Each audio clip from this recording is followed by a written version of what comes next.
o 5 millones de mexicanos han salido de la pobreza, a pesar de la pandemia, de la crisis económica.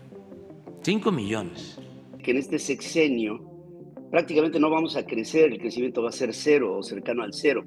Coneval acertó dando el índice de pobres, pero cuando habló de salud no tomó los datos que debía de haber tomado, se distrajeron o les faltó. Hoy las familias más pobres con este gobierno reciben menos apoyos que en el pasado. El logro de López Obrador no es poco, pero no es el presidente que más ha reducido la pobreza. Ese ha sido Vicente Fox.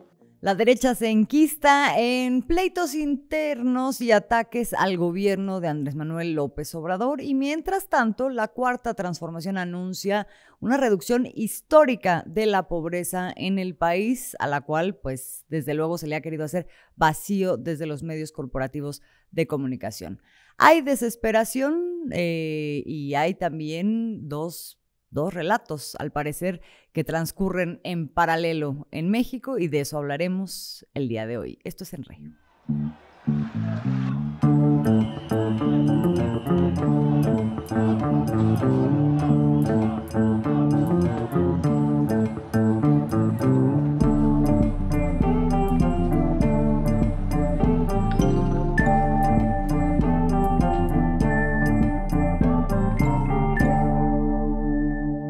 Bienvenidos a una emisión más de En Re. Los saluda Alina Duarte, Oscar Camacho y Azul Alzaga. Y en días recientes el Consejo Nacional de Evaluación de la Política de Desarrollo Social, el Coneval, anunció que la pobreza en México disminuyó de una manera muy importante entre 2020 y 2022. Esto ya es importante en sí mismo porque estamos hablando de que 2020 fue el año de la pandemia y de ahí a 2022 hubo una disminución importante, pero es todavía más importante en función de que esa reducción corresponde a 9 millones de personas que salieron de la pobreza. 5 millones salieron de la pobreza entre 2018 y 2022, pero 9 millones después de la pandemia en México. Esto, por supuesto, ha tenido muy contento al presidente en las últimas 2 semanas, porque se suma también con otros datos que ya habíamos platicado aquí, y esto es lo que comenta el día en estos días. Me podría morir tranquilo, porque imagínense, teníamos un sueño, buscábamos un ideal, muchos mexicanos, millones de mexicanos, el que se redujera la pobreza en nuestro país y se disminuyera la desigualdad. Y resulta que ya lo logramos. 5 millones de pobres menos, o 5 millones de mexicanos han salido de la pobreza, a pesar de la pandemia, de la crisis económica. 5 millones. Bueno, pues ahí está el ánimo del presidente con esto que pues marca claramente una situación que es la situación en la que se encuentra México. Ya veíamos la situación económica, ahora también estaríamos hablando de la situación social y vamos a ver los números contigo, Alina. Así es, Azul, pues yo creo que lo que ha pasado ha sido drástico, ¿no? Contrario a toda la narrativa que se había impulsado en medios de comunicación y sobre todo de la derecha, pues lo que estamos viendo ahora es esta disminución. Del año 2018, que había 51.9 millones de personas en situación de pobreza, pasaron a ser 55.7 durante el inicio de la pandemia y para 2022 ahí es cuando se reduce dramáticamente a 46.8 millones. Bien lo decía, son casi 9 millones de personas las que salen entre el 2020 y el 2022 de la pobreza.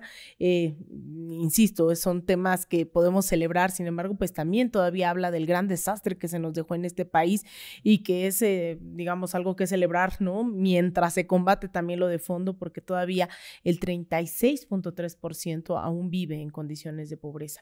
En donde habría que poner también acento es en el tema de la pobreza extrema, que ahí, pues si bien cuando nos presentan el mapa, pues sí son los más pobres, pobres, ¿no? Como dice el presidente, por el bien de todos, primero los pobres, se vuelve una realidad que son estados en donde la pobreza es sumamente alta, que se ve disminuida. Sin embargo, todavía hay 9.1 millones de personas en pobreza extrema, ¿no? Entonces, creo que eso es todavía bastante fuerte, pero creo que estos avances, estamos hablando, bien lo mencionan, de la pandemia, pasamos la pandemia, ya pasaron otros años y yo creo que estos informes van a ser, creo yo, puedo advertir, demoledores para el año 2024, que si bien han insistido en que no se trata de una evaluación presidencial, es inevitable que se demuestra la gestión de la administración. Y pues nada más acabar diciendo que también esto ya lo habíamos venido advirtiendo con esta encuesta nacional de ingresos, egresos de los hogares, en la cual también hablaba de que en su mayoría los deciles más pobres, las personas, el 10% más pobre, había aumentado sus ingresos casi en un 20%, lo mismo el segundo 10%, ¿no? El segundo decil y el tercero iban aumentando, y digamos que la disminución de los últimos deciles, incluso dicen estadísticamente, tampoco es relevante, ¿no? Es decir, hubo un incremento sustancial dentro de toda la población en México, salvo ese último decil, ¿no? De los más ricos. Y también señalar que se demuestra que en estas cifras, en estas múltiples fuentes que se han mostrado durante las últimas semanas, es que las personas indígenas o que tienen alguna discapacidad o que hablan algún idioma originario indígena incrementaron también sus ingresos. También disminuye la pobreza alimentaria. Creo que hay muchas cosas, ¿no?, que hoy demuestran que pues se ha tratado de una campaña de la derecha y no necesariamente de hechos con números, con cifras, ¿no? Y aumenta el acceso a la vivienda, por cierto, ese es uno de los datos que también llamó la atención en esta entrega del Coneval y del INEGI. Algo que planteabas hace rato me parece que es muy relevante, esto de a partir de qué se genera la disminución entre las brechas entre los más ricos y los más pobres, porque no nada más es hablar de pobreza, sino también de la desigualdad social que hay en el país. Y es importante esto que planteas porque en el gobierno, por ejemplo, de Enrique Peña Nieto, también se dio una disminución de la pobreza, no de la pobreza, de la desigualdad, pero esta se dio en función de que los deciles más altos tuvieron pérdidas. Entonces eso cerró la brecha. Sin embargo, ahora de lo que estamos hablando es de que la gente más pobre del país tuvo un alza en sus ingresos y eso redujo esta brecha. Entonces sí es un tremendo golpe, desde luego, para la oposición, para la derecha del país, para quienes defienden pues un modelo diferente, que lo que más, y más que diferente, un modelo que lo que ha hecho es profundizar esas pobrezas, esas desigualdades.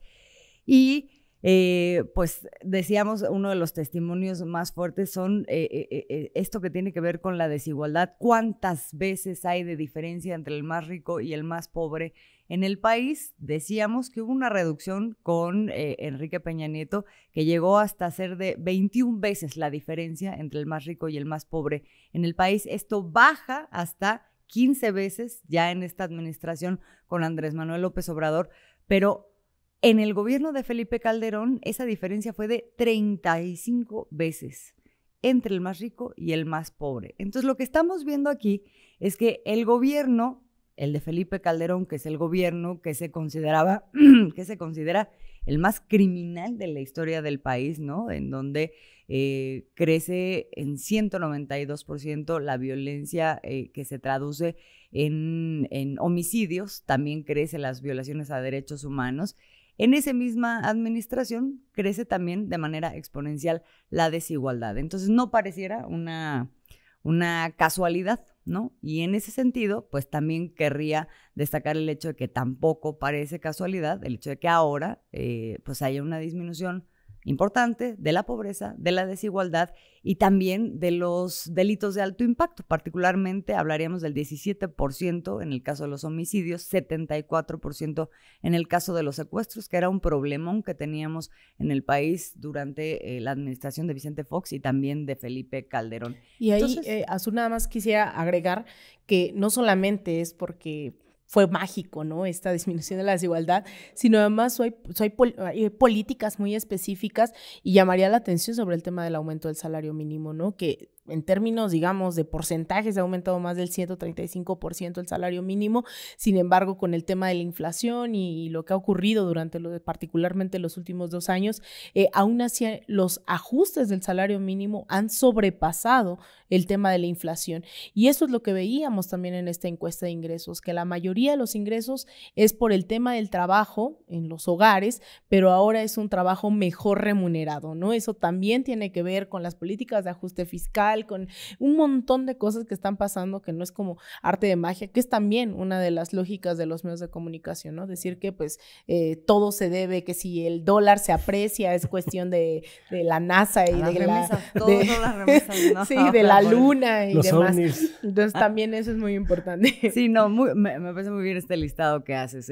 Es más empleo, mejor pagado, una contención deliberada además de la inflación, particularmente en los precios de los combustibles, por ejemplo, ¿no? El acceso a las pensiones, digamos, hay una serie de políticas integrales, además de los apoyos sociales que trabajan en conjunto para hacer el frente de la atención a las causas, básicamente, que es lo que no se había atendido, ¿no? Entonces, bueno, tenemos un horizonte que desde luego se ve, está mejor, hay un horizonte también hacia el futuro que plantea pues una ruta muy clara sobre a dónde caminar y eso pues claramente pues no le favorece a una oposición que ahora está intentando posicionarse de cara al 2024 y que además de todo este contexto que vemos, una falta de proyecto o quizá de legitimidad o credibilidad, además de todo eso, pues tienen un merequetengue interno, Oscar. Sí, así es. Solo agregarle una cosita, que no son datos del gobierno, son de organismos autónomos del Coneval y del INEGI, ¿no? Es bien importante, o sea, no se vale de pronto decir, es que el gobierno está dando sus datos y por eso se echa porras. No, son datos de organismos autónomos, ¿no? Entonces que vale la pena resaltarlo ahí. Y como dices muy bien, Azul, tan impresionante como los logros que se han tenido en el combate a la pobreza y la desigualdad por parte del gobierno, de la misma manera impresionante es el proceso del Frente Auténtico Opositor en cuanto a fraudes internos, ¿no? Entre ellos mismos. Algo que los medios de comunicación hasta ahorita han guardado afines a esos partidos, al PRI, al PAN y al PRD, evidentemente.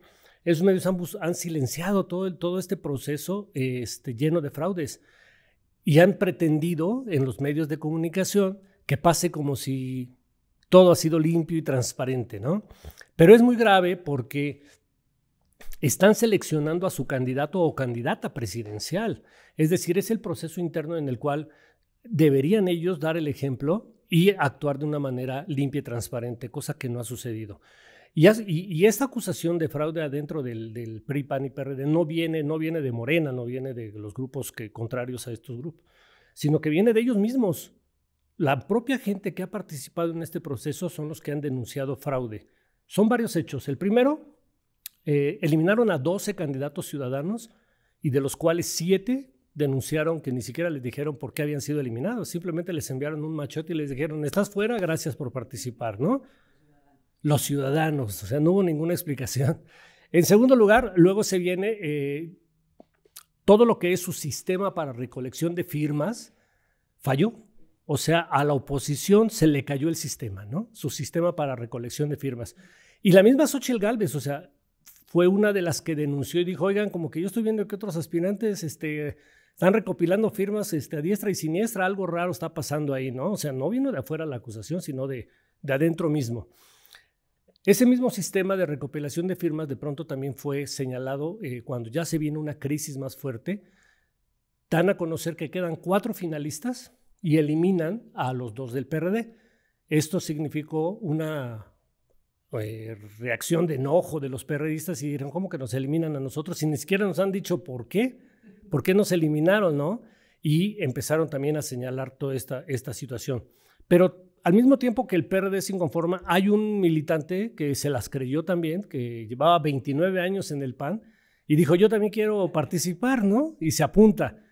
Cuando ve que lo eliminan, pues empezó a preguntar por qué, y fue a ver a Marco Cortés, y Marco Cortés, de acuerdo con los testimonios de este panista que se llama José Luis Preciado, dice que Marco Cortés le dijo, pues es que ya no la armes de tos, o sea, la que va a quedar es Xóchitl, ya está predeterminado. y renunció al partido luego de 29 años, denunciando todo este fraude interno, ¿no?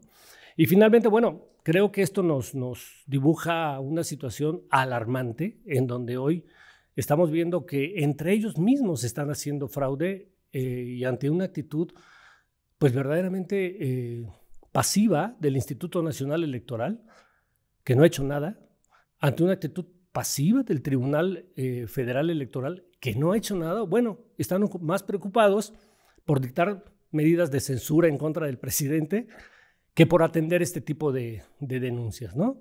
Entonces, como vemos, esto que no sale en los medios de comunicación corporativos está sucediendo. Ya hay fraude al interior del proceso interno del Frente Amplio Opositor.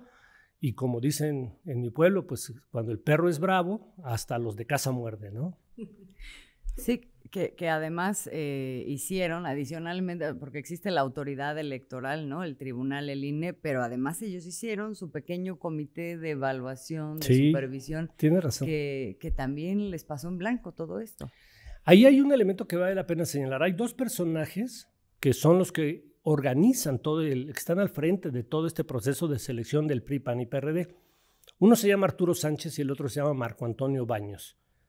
Por alguna razón, que yo creo que es pura casualidad, los dos participaron como consejeros electorales en el INE en procesos de fraude, avalaron procesos de fraude. Arturo Sánchez fue consejero electoral cuando Felipe Calderón cometió uno de los más grandes fraudes electorales en este país y lo avaló. Y Marco Antonio Baños, fue consejero electoral cuando ganó Peña Nieto y no vio nada de los fraudes de Monex, ni de las tarjetas, ni de nada de eso, ¿no? Entonces, bueno, pues no extraña que ahora, pues tampoco vean nada. Esta elección es como la síntesis de todo lo que han venido haciendo durante décadas. Rescataron las mañas, las trampas de cada uno, si el fraude del 2006, la parte de la televisión y los medios, ¿no? Porque no están cuestionando, como bien mencionas, Oscar, no están cuestionando ni la coma de la convocatoria, ni lo absurdo de los candidatos, ni eso, ¿no? O sea, recuerdo estos personajes que representan esos medios de comunicación como López Dóriga, tirándole tierra a Xóchitl Gálvez y a las 2 semanas sentándose con ella diciéndole, cuídate mucho, ¿no? Porque te quieren hacer algo. Entonces, esa campaña no existe a lo interno, no existe la contienda, por más que se han empeñado en decir que el obradorismo, que Morena, que la Cuarta Transformación está orquestando, ¿no? Planes malévolos. Lo cierto es que se chutaron todos los fraudes habidos y por haber en tan solo unas semanas. Así es. ¿No? Esta alianza no les respondió. Ya habíamos tenido otros ejemplos de estas alianzas fallidas de la derecha.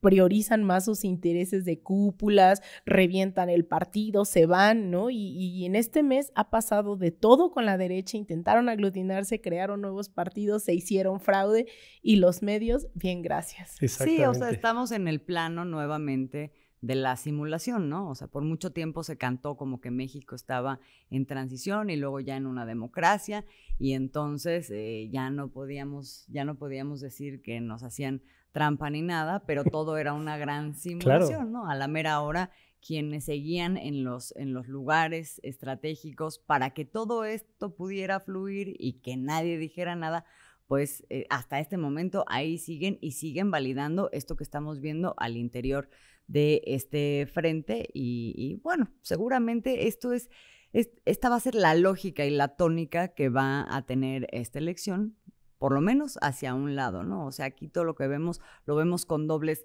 raseros, pero así es como quedaron 4, luego ahora ya quedaron 3, y pues se ve muy claramente, tenemos ya un vaticino bastante, pues yo creo que acertado de lo que va a ser el final de todo este proceso, no solo con el triunfo de Xóchitl Gálvez como la que encabece esa alianza, sino también muy probablemente, y en razón de todo este contexto del que estamos platicando, pues la derrota del Frente Amplio Opositor. Y sin embargo, y aunque pudiéramos pensar en esa derrota, sí hay cosas que están en juego para estos actores que conforman la oposición. Para unos, lo que está en juego simplemente pues es la supervivencia, como ya vimos en el caso del PRD, que a pesar de que le hicieron este chanchullo, esta chuecura, pues decide mantenerse en el Frente Amplio Opositor y lo sostiene de esta manera. Vamos a escuchar a Jesús Zambrano. Por eso el PRD se mantiene firme en el Frente Amplio por México. Estamos esperando información y aclaraciones suficientes para seguir caminando con mucha confianza y con mucha firmeza en este propósito de construir una nueva mayoría. No seremos los esquiroles que le hagan el juego a Morena. Bueno, ahí escuchábamos a Jesús Zambrano en algo que ha causado evidentemente reacciones por quién era el PRD, esa institución que representaba, en lo que se ha convertido.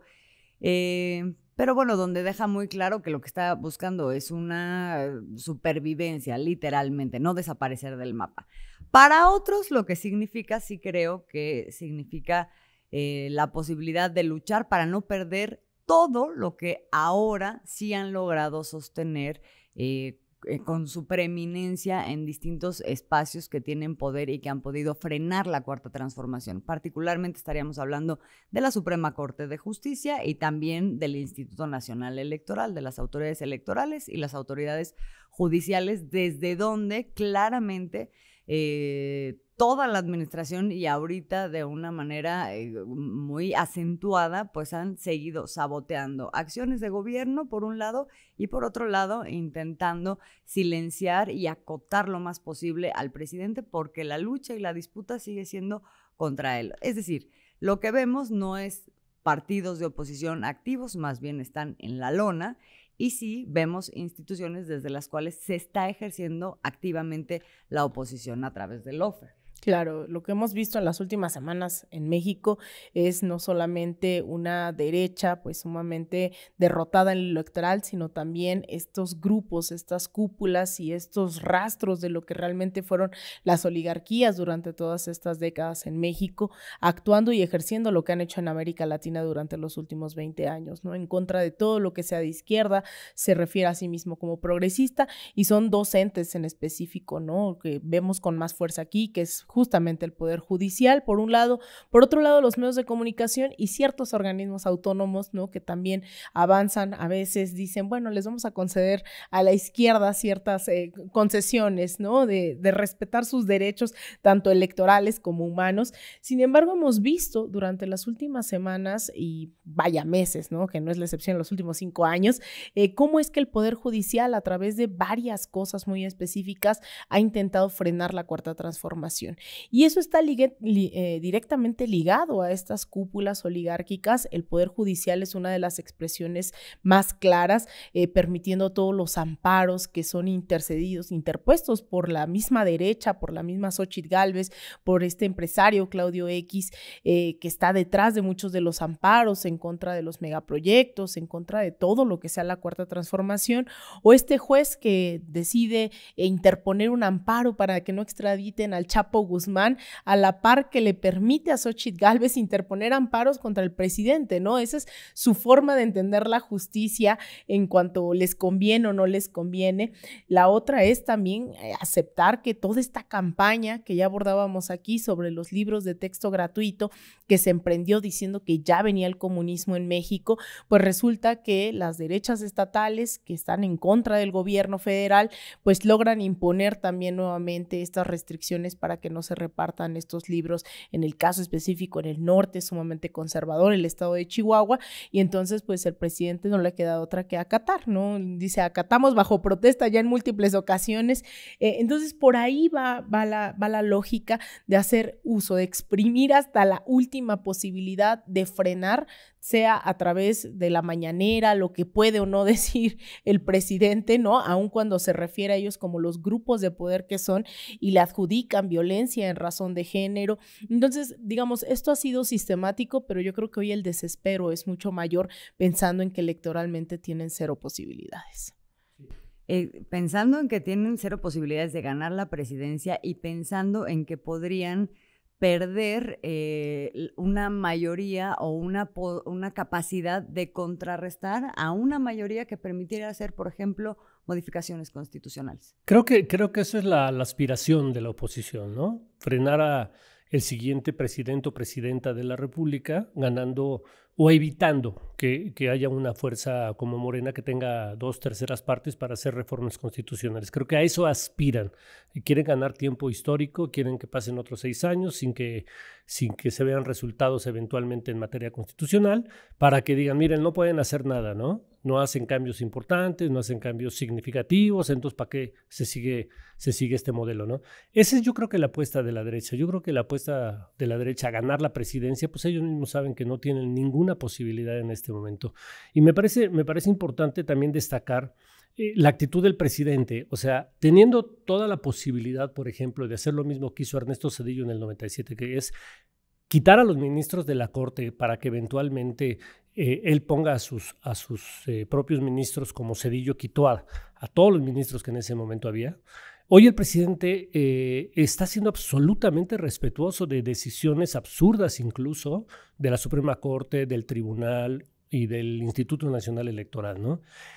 Aún a pesar de lo arbitrarios, lo ilegales que están siendo, como las medidas de censura, los amparos que están dando para que no se distribuyan los libros, ¿no? Todo esto, el presidente está siendo absolutamente respetuoso y dice, no lo comparto, protesto, denuncia, pero termina acatando. O sea, eso habla de una institucionalidad que difícilmente, yo no recuerdo que se hubiera visto así en décadas pasadas por parte de un presidente de la República, ¿no? Y me parece muy importante esa actitud de respeto.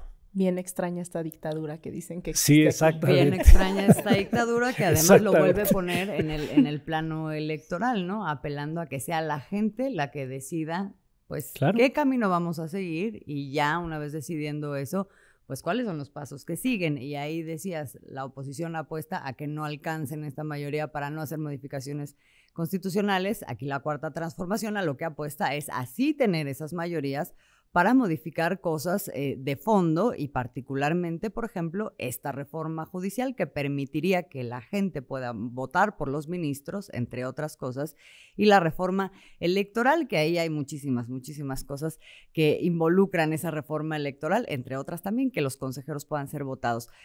No sé, este es el panorama, no sé si quieran cerrar con algo más, Alina. Pues mira, estas reformas creo que se quedan cortas, porque también ahí hay una, a propósito de que hace unos días fue también el Día de los Pueblos Indígenas, y que aquí se está empujando también en el proyecto de nación que se está construyendo. También ahí hay una reforma pendiente que se va a volver a intentar próximamente aquí, que es una deuda histórica también con los pueblos originarios, y que esa reforma implicaría la reforma al menos a 15 artículos constitucionales, ¿no? Entonces estamos hablando no solo del plano electoral, no solo del plano judicial, que no son menores por todo lo que estamos tratando de abordar aquí, pero que va de fondo, ¿no? A las cuestiones estructurales, reparación de los daños. Así que yo creo que esto que se plantea como el plan C, pues definitivamente va a estar sobre la mesa los próximos 11, 12 meses. Sí, sin duda.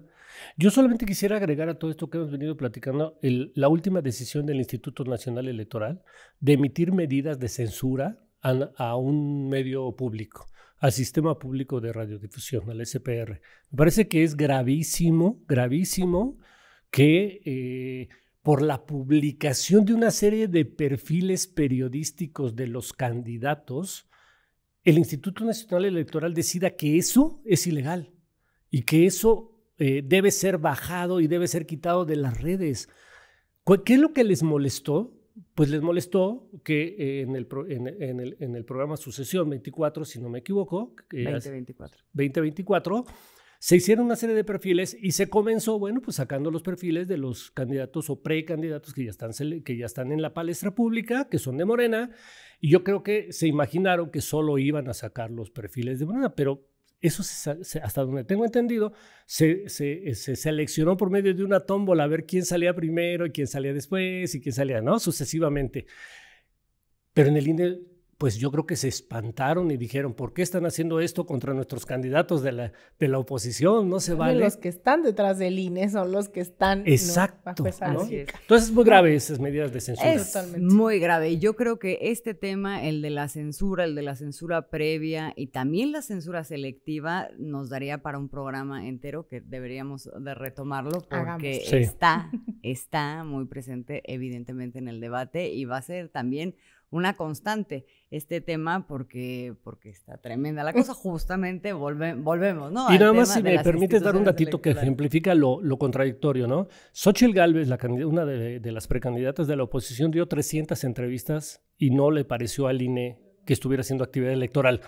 Sale un perfil de una de las candidatas de Morena y al INE le parece que es promoción electoral y censura. Es absurdo, ¿verdad? Por eso decíamos la censura selectiva y los dobles raseros que están ¿no?